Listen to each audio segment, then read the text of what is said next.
The rain on Dock 17 didn't fall, it shimmered. Iron mists curled around the rusted shipping containers and flickered off neon cargo labels. Earth whiskey, ancient and rare, glowed amber in a squat glass bottle wrapped in copper twine. Tarek's last bottle, and his last hope. The border world of Vesca 3 was where washed-up smugglers and forgotten diplomats came to disappear. Tarek just needed to make it through one more deal and vanish into obscurity. No more debts. No more bounty hunters. No more favors owed. Then she arrived. A black skiff hummed to a stop in front of his tarp-covered booth. Its doors opened with a hiss, and a woman stepped out. No, not a woman. A being. Humanoid, yes, but with pale lilac skin, translucent like opal under moonlight. Her movements were too graceful to be human. Her dress shimmered with star threads, and behind her trailed three much younger women, each similarly alien, each too quiet, too curious. Tarek blinked. His brain, fried from sleep deprivation and cheap space coffee, tried to process what it was seeing. "Are you the one who advertises Terran whiskey?" the older woman asked, voice rich as velvet and twice as dangerous. "That depends," he said carefully. "You looking to buy or steal?" Her lips curved into a half smile. "Buy, for now." He relaxed slightly and pulled the bottle from under. His tarp, last of its kind. Distilled pre-Earth collapse. "I can't even smell it without coughing up memories." The woman stepped closer. She didn't walk, she glided. Her daughters, if that's what they were, stayed behind, whispering in a language he didn't understand. One of them giggled. Another blushed when he caught her stare. Strange. She extended a gloved hand. "I am Melisra, matron of House Drellian." He gave a lopsided smile. "Tarek." "House of Well, just Tarek." Melisra held the bottle up to the stormy sky. The whiskey caught the flickers of overhead lightning. She nodded once and handed him a data chip. He scanned it. Enough credits to disappear twice over. "Deal," he said quickly, sealing it with a thumbprint. "But if you don't mind me asking, why whiskey? It's outlawed on half the rim worlds, especially for high-bloods like you." Melisra tilted her head. "It's a test. My daughters are of marrying age. They must know human customs." He stared. "Whiskey's a marriage test, in some traditions." "Yes." Her smile widened. "On Vesca 3, we believe in mixing the old ways with the alien." He was about to ask what she meant when the youngest daughter stepped forward. She was maybe 20 in Earth years, with indigo hair tied into spirals and eyes that shimmered gold when they caught his. "Do you drink it with fire?" she asked. "Fire," he said. She pointed at his heating coil. "The Terran way. Heat, smoke, kiss." He blinked again. "Kiss." Melisra raised a delicate brow. "They've been studying human courtship customs. Some misinterpretation may have occurred." Before he could respond, the middle daughter reached out and touched his wrist. Not demanding, not aggressive, just curious. "You're warm," she whispered. "They said humans are soft, but you feel like thunder beneath the skin." He gulped. Melisra sighed, amused. "Come to the manor tomorrow evening, Tarek. You've passed the test." "I what test?" He stammered. "The whiskey was for me," she said, stepping back into her skiff. "But the rest, they've chosen. All three." The skiff lifted into the storm, vanishing into the violet haze. Tarek stood alone, holding a datapad with more credits than he'd ever dreamed of, and the lingering scent of something floral where the middle daughter had touched his arm. Scene break that night. Tarek couldn't sleep. He stared at the ceiling of his rented cargo container apartment, trying to replay the conversation. What had he agreed to? Was it just flirtation? A misunderstanding? Some elaborate alien prank? He pulled up the coordinates on the datapad.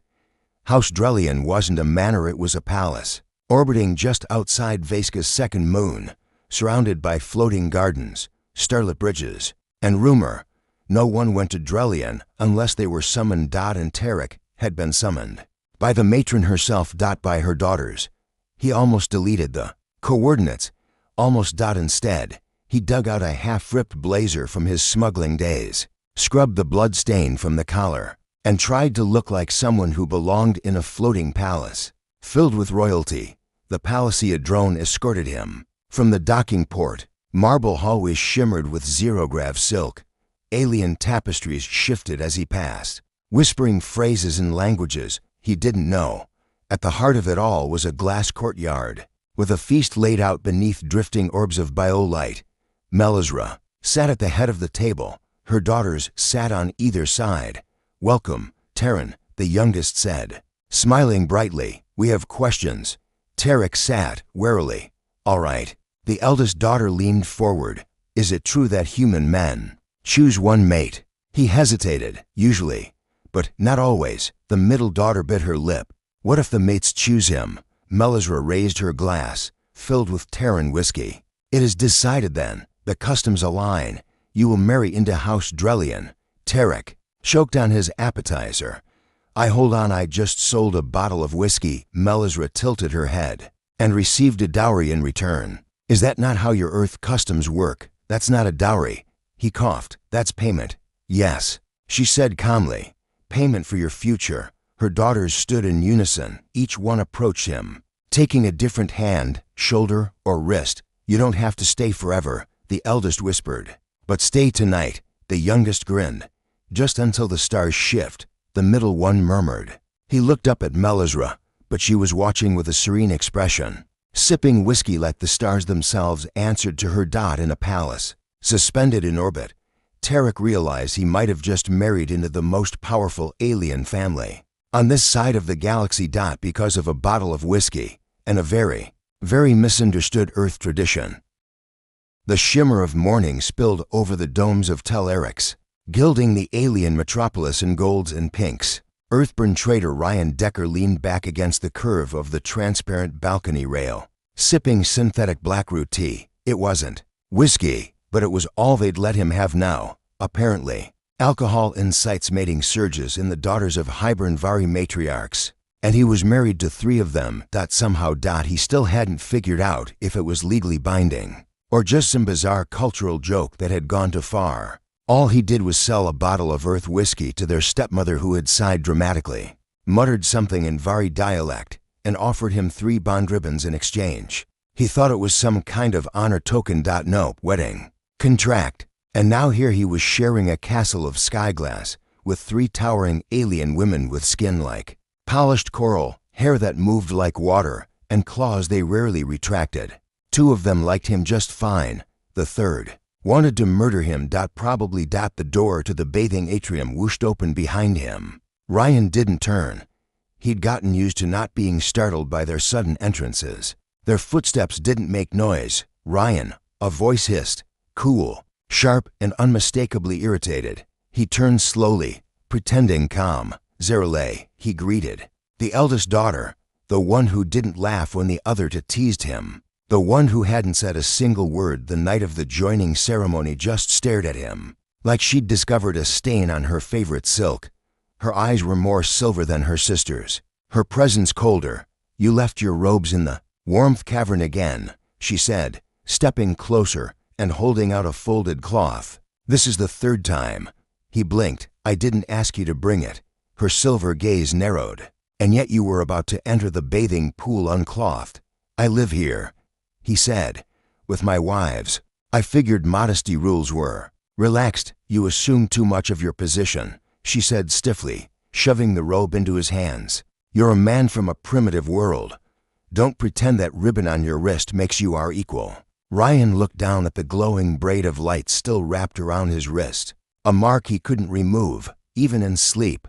"Marriage bond," they'd said. "Bioreactive. Tied to each of them." It pulsed faintly now. He wrapped the robe around his waist with exaggerated slowness. "If I'm not your equal," he said carefully, "why were you watching me?" Her face didn't change, not even a twitch. "You always arrive precisely when I'm here," he continued. "You complain. You insult me, but you don't leave. You never leave. You are arrogant. I'm observant." Silence stretched between them like a taut wire. Then she turned sharply. "Don't drown." The door whooshed shut. Later that day, Ryan found solace in the high courtyard, surrounded by singing vines that shifted color with the wind. The youngest of the 3, Lyri, was twirling among the blossoms, her laughter like bells. She stopped when she saw him and rushed forward, folding her long limbs around him in a delighted hug. "Ryan, come see what I've grown." He followed her, indulging her joy. and admired the vine she had coaxed into blooming. It was shaped like a tiny glass flute, resonating faint music. "You're happy here?" he asked, surprised by the emotion in his voice. She beamed. "Of course, you made the house whole again. Stepmother said your presence shifted the balance. I don't even wake with night terrors anymore." He looked at her so sincere, so unlike Zarelay, and found himself asking, "Do you think your sister hates me?" Leary tilted her head. Zarelay, "Oh, no. She fears you." That made him laugh. "She's nearly 7 feet tall and can snap a tree in half with her fingers." Leary's gaze softened. "Exactly. No one has ever made her hesitate before." "You do." That night, Ryan entered the warmth cavern alone. He let the robes slide from his shoulders and stepped into the mineral pool. The steam was thick and sweet-smelling, curling up to blur the skylight above. He didn't hear Zarelay enter, but he felt her presence. "You didn't bring the robe this time," he said without turning. Silence, then the soft splash of water. "I saw your world once," she said. "I was a child, traveling with stepmother. It was noisy, bright. You hated it. I didn't understand it." She moved closer. He still didn't look, didn't breathe. Her voice was low, nearly drowned by the burbling water. "I don't hate you, Ryan. I hate what you represent. A change I didn't ask for. A union I didn't agree to." He turned slowly. She stood at the edge of the pool, dressed in a thin veil that shimmered like mist, her arms crossed, her expression unreadable. "But I didn't agree either," he said softly. "I thought it was a trade deal, not a vow. You stayed. I didn't have much choice. Still, you stayed." A silence passed, not sharp this time, not tense. Then she stepped into the pool. He didn't know who moved first, but they ended up close to close. Her eyes searched his, and for the first time, there was no disdain in them, only confusion, curiosity, and something warmer. "Do all Earth males bathe like this?" she asked. "Only the handsome ones." Her lips twitched, almost a smile. "I'm beginning to understand why my sister's like you," she murmured. He reached out, gently brushing a strand of her wet hair from her cheek. "You don't have to like me, Zarelay." "I don't," she leaned in, "but I want to." The room aboard the luxury cruiser vessel of velvet stars smelled faintly of whiskey, roses, and trouble. Beck leaned against the glass wall, arms crossed, gazing at the kaleidoscope of nebulae outside. He hadn't slept, not because of stress or guilt, mostly because all 3 of his wives had demanded a wedding night, separately, and Beck was only human, barely surviving the attention of Leora, Tivani, and Rayleth without ending up dehydrated or broken. He took a slow sip of the last of his Earth whiskey and wondered again how in the void he'd gotten here. It had all started 3 standard cycles ago on the dusty backworld of Kurex, when a towering alien woman with silver-veined skin had stepped into his ramshackle saloon and asked if the bottle was real Earth spirit. Beck had sold it to her for 2 credits and a nod. What he hadn't known was that on her world, such a transaction was considered a bridal offering, not to her, but to her household, a mother's household. Her 3 daughters were legally his wives now. Beck groaned, knocking his head back against the wall. "I should have stuck to moonshine," he muttered. His communicator chirped. "Husband." Came the smooth, melodious voice of Rayleth, the youngest daughter and the most carnivorous of the 3. "Come dress. The binding games begin in 20 minutes. I thought we just did the wedding ceremony. That was the 3rd consensual binding ritual. This is the first competitive one." He blinked. "Why are they numbered out of order?" "Tradition," she purred. "An entertainment. You should come. Tivani is sharpening her tail blades." Beck had no idea what that meant, but it didn't sound safe. He arrived late, wearing nothing but the ornate silk wrap someone had left draped over his bed, and found himself standing in an amphitheater full of hissing, growling aliens.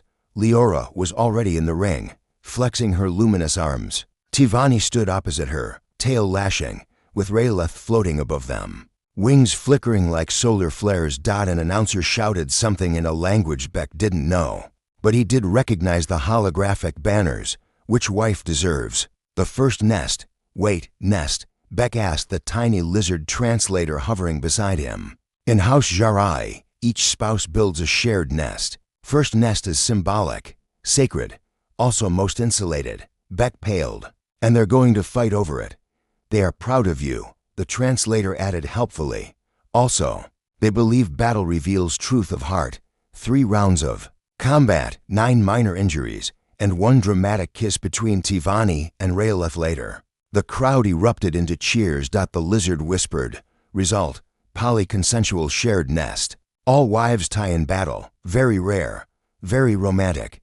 Beck didn't know whether to laugh, cry, or hide. Instead, he clapped. Later that night, the shared nest turned out to be a heated sandpit layered with silken pillows and a scent that made Beck mildly dizzy. All 3 wives lounged around him, golden eyes glowing in the dim bioluminescence. You have not asked yet, Leora said softly. Asked what? Why you? He blinked. Why me? You sold the bottle. You didn't know the custom, and yet, you did not run. You stayed. You held your word. Tivani leaned in. Most men would flee. Raeleth traced a finger over his collarbone. But you watched each of us. You didn't pretend we were the same. You didn't flinch. Beck was silent for a long time. Then honestly, I stayed because you were kind, and also terrifying.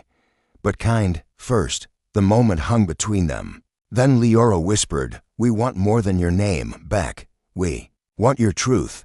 He thought about whiskey, about loneliness, about the dead moon he used to drink on, about the silence between stars. I want to matter to someone, he finally said. Even if I had to sell a bottle to find that. They didn't laugh, or pity, or dismiss him. Instead, all 3 alien women leaned in, as if he were the gravity. Now, and they were caught in his orbit. Outside, the stars spun. Inside, a human who sold whiskey now lay tangled in the limbs of 3 alien wives, wondering if he'd finally stop drifting. And far away, on Curex, the stepmother smiled over an empty bottle. She'd known exactly what she was doing. The twin suns of Velastra 9 bled into the lavender horizon, smearing the sky in molten gold and violet streaks. Theo adjusted his collar for the 10th time. The silk tunic tighter than he'd remembered.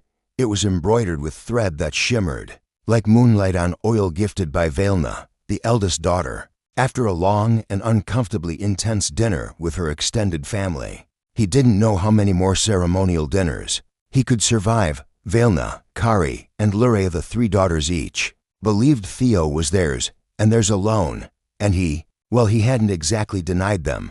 You're trembling, came a voice from the edge of the balcony. Lurea stood barefoot on the stone railing, her silver-bladed hair whispering in the breeze.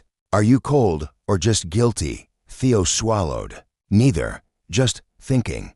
Thinking's dangerous when feelings are involved. She leapt down beside him, graceful as ever.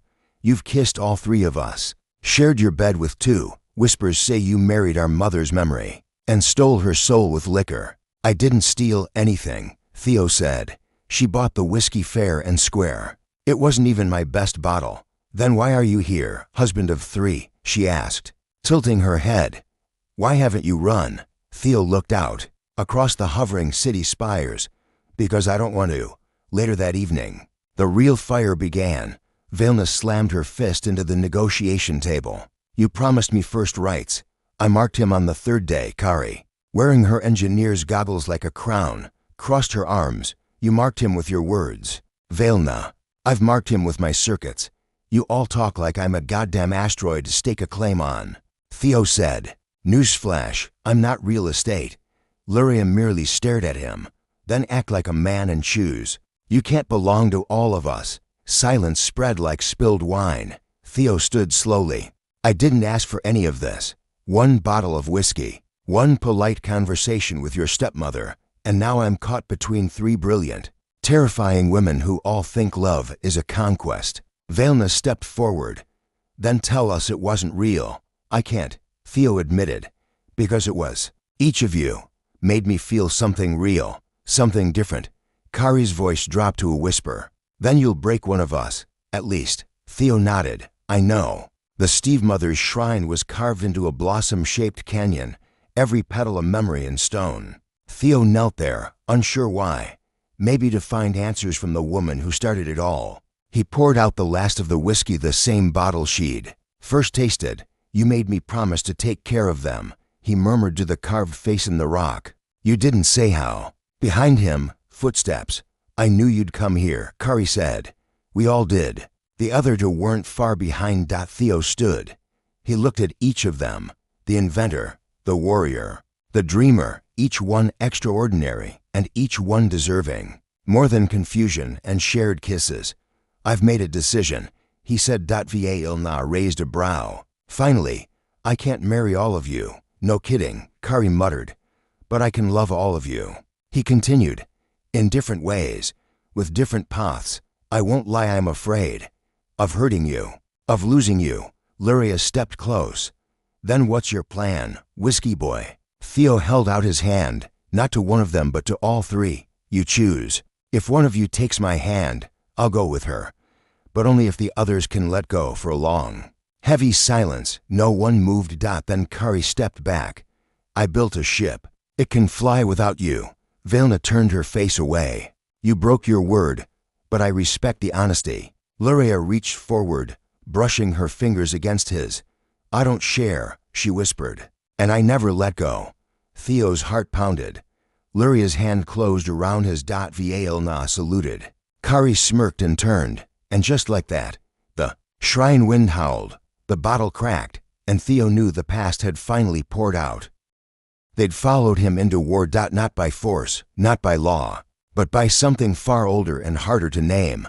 They'd followed him because he was theirs, and they were his. The three daughters of the Virelin matriarch stood at the edge of the battlefield, their armor a strange blend of old-world silk and energy-threaded mesh. It shimmered with movement, like oil floating on stormwater.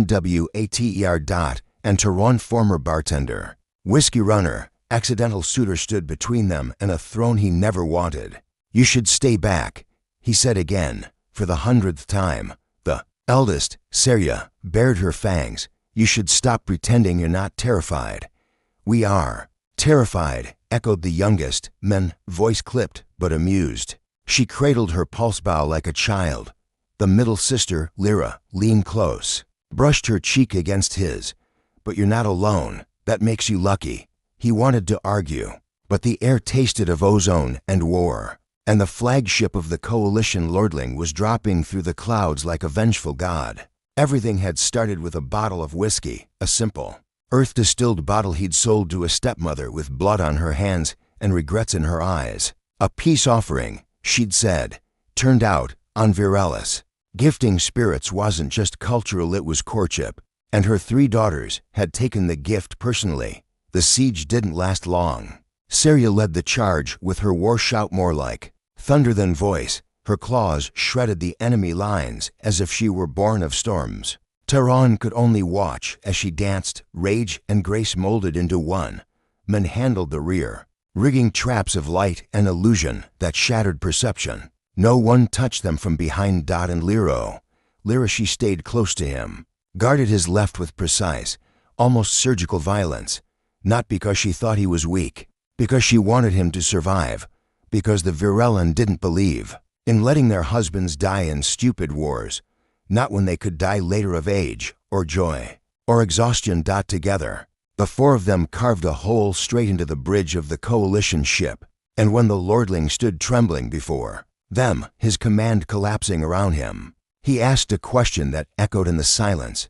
Who are you to do this? Tehran looked around. At Seria, whose hair was matted with blood not her own, and whose eyes still softened when she met his gaze. At Lyra, whose blade still hummed, but whose free hand reached for his like a tether. At Men, who sat cross-legged on the console, playing with a glowing wire and smiling like she was born to chaos, and he said, very simply, I'm their husband. The aftermath was less bloody, more political. The Virelin matriarch arrived in a ship made of bone and silk. She looked Tehran up and down, then smiled with all her teeth. I expected you to die, she said. Sorry to disappoint. No, it's rather charming. You're shaping them. I think they're shaping me. She barked a laugh. That too, there were treaties to be signed, alliances redrawn. The Virelin sisters had killed a noble's heir and toppled a fleet hand suddenly. Tehran wasn't just their husband. He was a symbol, a union between worlds, a bridge between species, a bartender turned battle leader who, somehow, hadn't lost his heart in the blood. The wedding came after. Not the accidental kind, not the whiskey bottle, not the unspoken promises made on ships and shores. A real wedding, or as close as you could get, when your brides were three alien women from a warrior culture where fire and song mattered more than vows. The ceremony took place on a floating reef in the sky. Below them, clouds swirled pink and lavender. Above them, stars blinked in rhythms the Virelin claimed were older than time. Each sister presented him with a gift. Saria gave him a blade. It had been melted from the remains of her enemy's ship, reforged with her own claws etched into the handle. If anyone doubts you, she said, you show them this. Min gave him a key to the house we haven't built yet. Wherever it is, wherever you want it. Lyra gave him a whisper, spoken low so only he heard. I never thought I'd love someone who could be soft in a world like this. But you were, you are, and you made us want it too. When it came time to speak, Taran had no script, no ancient rites or ritual words. Just this, you each came for me, in your own way, and I kept waiting for the moment I'd wake up and realize none of it was real. But now, I know this is the realest thing that's ever happened to me, and I don't care how many worlds don't understand it. I do, we do. He looked at each of them. I'm yours. After the ceremony, they flew, not metaphorically. The Virelin bridal tradition involved skydiving off the reef, chasing a storm, current together, and vanishing into the night like wild gods. Taran had never screamed and laughed so much in his life. The wind tried to tear the words from his lips, but the moment Saria caught him in midair, men trailing sparks behind them, and Lyra pulling close like a magnetic star, he understood. He hadn't married one woman. He'd married a storm system, 3 alien daughters, 1 gift of whiskey, and a future no one least of all Taran could have predicted. Epilogue. Earth's whiskey empireth Virelin eventually opened an embassy on Earth, not for diplomacy, but because the demand for whiskey, the husband spirit, as they called it, had become unstoppable. And if you ever walk into a bar near the Andromeda borderline, you might still hear the legend whispered of the man who sold a bottle and ended up with 3 wives, 1 empire, and the stars calling his name.